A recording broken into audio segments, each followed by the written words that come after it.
BJP के राष्ट्रीय अध्यक्ष जेपी नड्डा द्वारा आरएसएस को लेकर दिए गए बयान पर लगातार सियासी पारा चढ़ता जा रहा है। जहां अब नड्डा के बयान पर कांग्रेस ने भी जमकर निशाना साधा।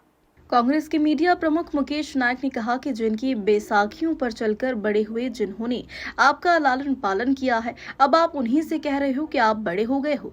थोड़ा सोच समझकर बोलना चाहिए और उनको यह ज्ञान होना चाहिए कि वह बोल क्या रहे हैं। दरअसल जेपी नड्डा ने कहा था कि अब हमें आरएसएस की जरूरत नहीं है, पार्टी अपने दम पर आगे बढ़ सकती है, हम सक्षम हैं।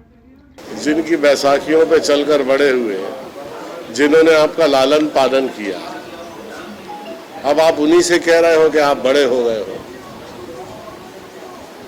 जेपी नड्डा को थोड़ा सोच समझ के बोलना चाहिए और उनको ये ज्ञान होना चाहिए कि वो बोल क्या रहे हैं।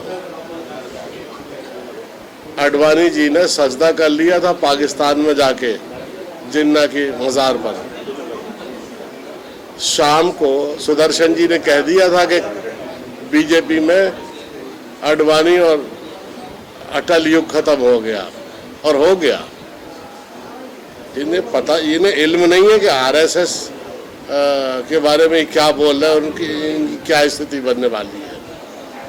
क्या वाकया आरएसएस की वजह बीजेपी चल जाएगी?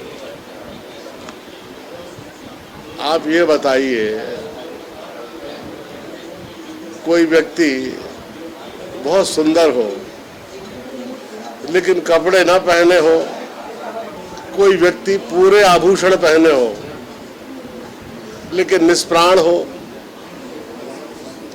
शरीर में चेतना और जीवन ना हो। आरएसएस के बगैर बीजेपी शून्य है। जो भी शक्ति क्षमता है वो बीजेपी की आरएसएस है। और ये बीजेपी की नेता अगर गर्राए और आरएसएस ने अगर हाथ खींचा तो इनका वो हाल होगा जैसे पांव के नीचे से जमीन खिसक जाती है। हर 10 साल से सुनते हैं कि छात्र संघ के चुनाव होंगे, फिर सुनाई दे रहा कि छात्र संघ के चुनाव हो।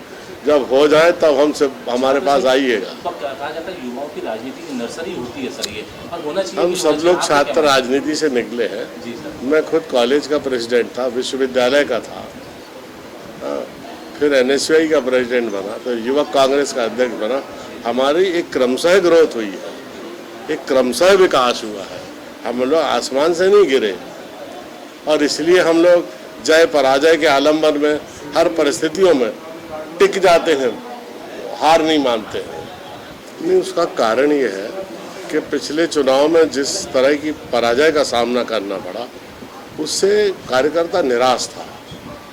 वो निराशा उदासीनता में बदली और उसका वोटिंग परसेंटेज पर प्रभाव गिरा। भोपाल से उमेश यादव की रिपोर्ट।